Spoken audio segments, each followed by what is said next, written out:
Notre situation épidémique continue de s'améliorer à un rythme régulier. Le nombre de cas quotidiens est passé en moyenne hebdomadaire de 38 000 cas au plus haut de cette troisième vague à 26 200 très précisément sur les 7 derniers jours. Le fameux R0, bien connu de tous nos concitoyens, était hier à 0,89. Cela veut dire deux choses. Le niveau de circulation reste élevé, mais nous sommes sur une vraie tendance à la baisse, même si cette baisse, je le rappelle, est plus lente qu'en novembre dernier et que son impact sur les hospitalisations ne se traduit encore que très timidement dans l'évolution du nombre de malades en réanimation.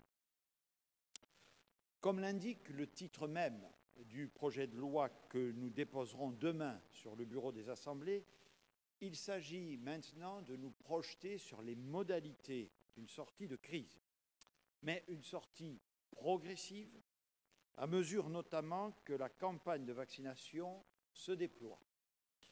Cette campagne avance à un très bon rythme, avec 469 000 personnes vaccinées sur la seule journée d'hier, et l'objectif d'atteindre les 15 millions de personnes primo-vaccinées d'ici la fin de cette semaine et les 20 millions à la mi-mai, cette perspective est tout à fait à notre portée. Ce soir, 60% de nos concitoyens ayant plus de 60 ans auront été vaccinés en première injection.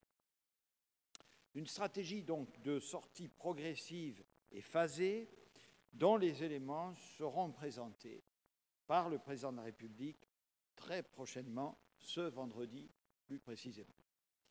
Cette perspective d'un retour progressif